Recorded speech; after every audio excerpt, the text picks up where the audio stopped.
Well, good morning, everybody. Welcome to the webinar. It's the first in a series presented by Tunstall about our products and services.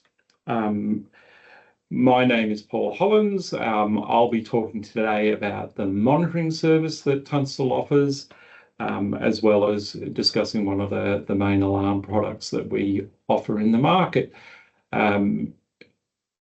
I'll talk a little bit about the service itself, a bit of history of Tunstall, and then the alarm that we offer. And then at the end, there'll be plenty of time for any questions and answers people might have, or you can use the link within the webinar to put through any questions you might have, and a colleague of mine will try and answer them as we go, or I'll try and answer them at the end of the session.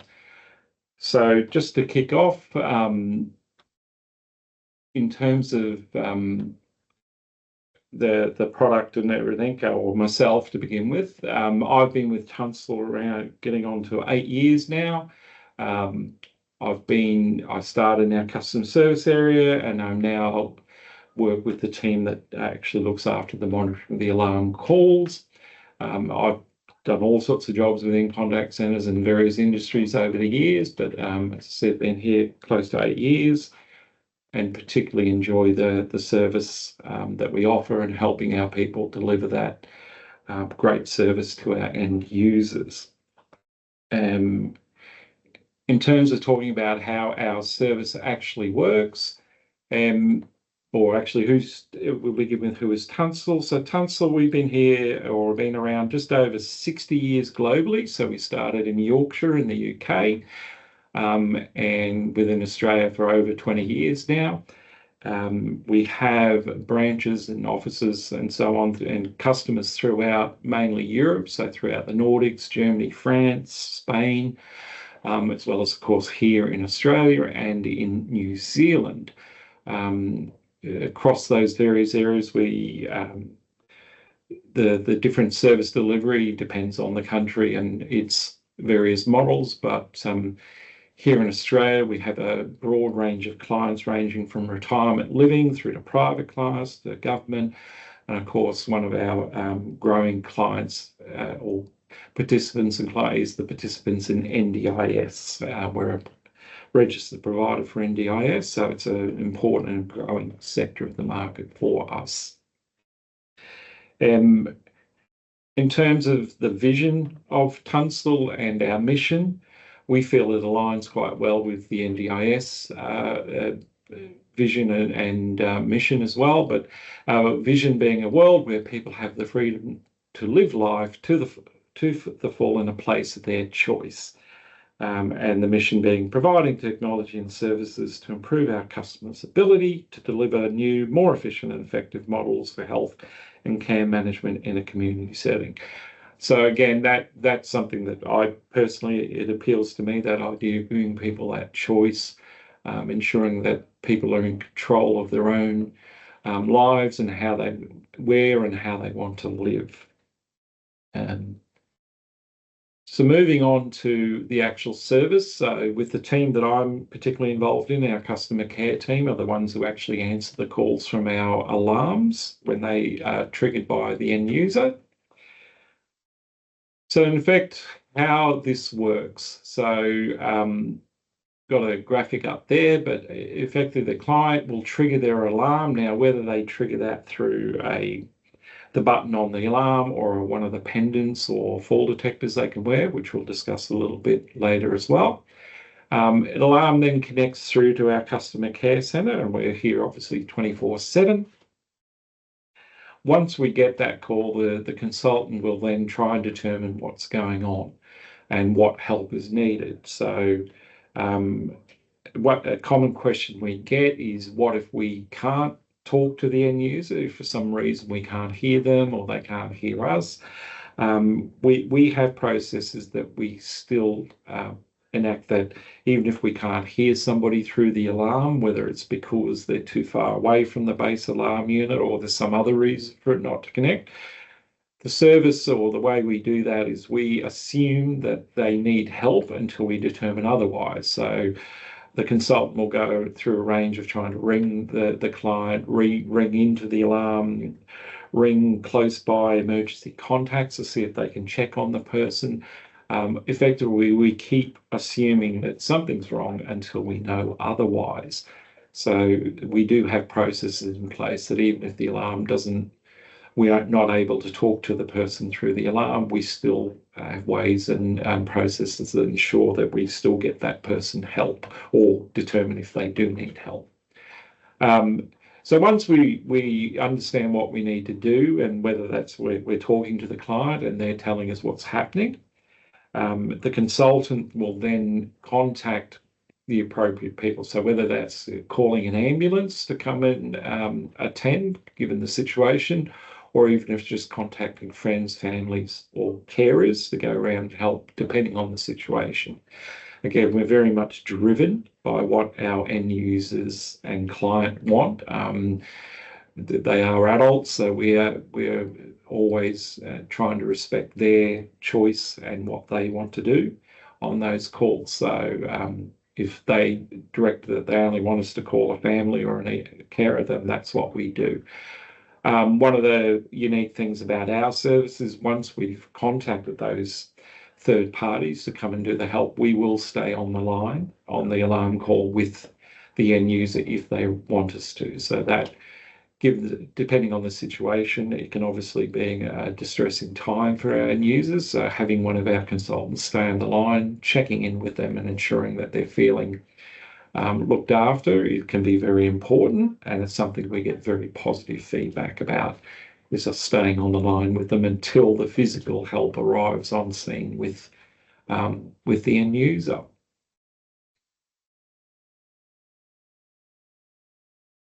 All right, so talk a bit more about the customer care team or the customer care centre.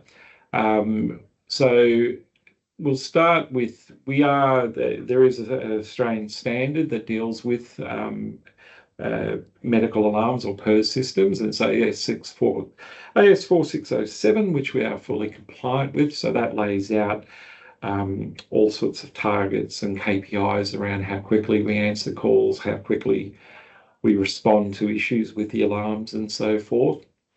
And we are obviously online 24 hours a day, 7 days a week, because people have emergencies, not just Monday to Friday, obviously. We also run 2 sites, one here in Australia in Brisbane and one in New Zealand. And that gives us a lot of ability to have redundancy between the 2 sites. If there is a technical issue at one side or the other, it allows us to switch over and just continue to answer the alarm calls and never be offline effectively. All our consultants need to go through both the federal police clearance and checks and the NDIS screening compliance checks. So all our Australian consultants hold the NDIS yellow cards. And obviously the care team are the ones that answer the alarm calls, but are fully supported by a couple of other main teams, one being our customer service team, who look after the initial onboarding and a lot of the administration matters that come with having customers and dealing with end users and changes. We've also got our technical support team who help us stay up and keep us running. So if there's any technical problems, obviously we reach out to them to sort them out to ensure that we stay online for our end users. Again, talking about, one of the point of our differences is we do stay on the line with our end users where they require us to. So providing that extra support and comfort while they're waiting for physical help to arrive is something that we pride ourselves on and is valued by our end users. As well as the normal calls that we get, whether it be calling ambulances or family members, we also are able to offer welfare calls and social calls where we can check in with people on a daily or every couple of days just to check that they're okay and what's going on. And obviously a lot of our calls, people just testing an alarm. We encourage people to test their alarm, both to ensure the system's working, but also that they're comfortable with the way the service operates and what it sounds like, feels like when they press their button for help. Again, all our consultants, as well as going through all those other checks, we are all first aid certified so that we can do the basic triaging of what the situation is, so that we can advise the emergency services or even family members about what's going on. So that's an important part of the service we deliver. Okay, so if we move on to one of the major products that we offer, which is the Lifeline Digital. So this is a in-home or a PERS device, as we call it. So designed to have the base unit that you can see on the screen in home. And then, so it works through, we have either the 4G SIM, so connectivity to the Telstra mobile network. We also now have a new option that the device can connect to our systems via an Ethernet solution, so connecting to via people's home internet. This can be a very useful connections solution when you're in areas that may have low or poor mobile phone coverage. If people have a decent internet connection, we also have an option to connect the device via Ethernet as well, which is a great new initiative we've brought in recently. Part of the way the device connects to us, as well as obviously being able to call us in emergency situations, the connection also allows a lot of data from the device to flow that enables us to proactively look for problems. So all our devices will tell us automatically if a pendant has gone missing or not connected to the alarm anymore, if that pendant has a low battery, for instance, so we can reach out proactively to our clients to ensure that their device is working at its premium. That monitoring also lets us see if an alarm has gone offline for some reason or has some power issues. And again, that allows us to meet the Australian standard by reaching out to our clients proactively to try and troubleshoot any problems there may be. In terms of the peripherals or the triggers that come with the alarm or can come with the alarm. So the main one, obviously, they all come with a standard pendant that can be worn around the wrist or around the neck, or we can even mount it on walls. The wall mounting is often requested by clients who want extra pendants in problem areas, for instance, wet areas like bathrooms or toilets where people may be at higher risk of falls and so forth.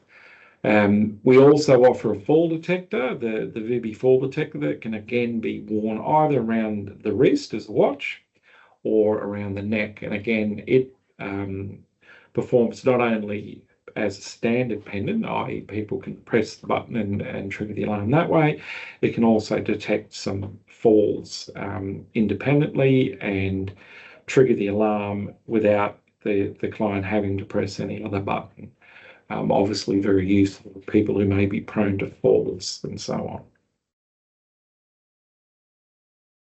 All right, so that's the main product that we offer. Now, if there are any other questions, please feel free to come through into the Q&A, and we'll try and answer those as they appear.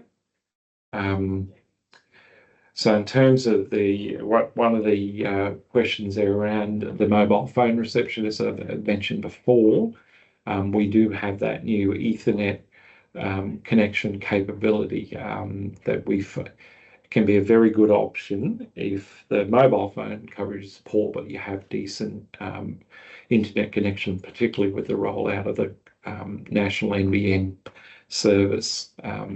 We found that is an attractive solution and works well for people that are in those sorts of areas.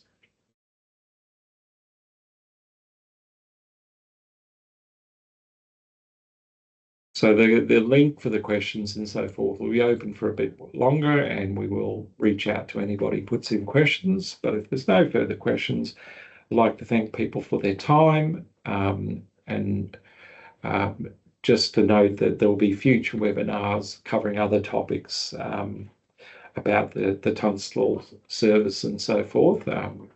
So please look out for the links in those. Other than that, have a good day.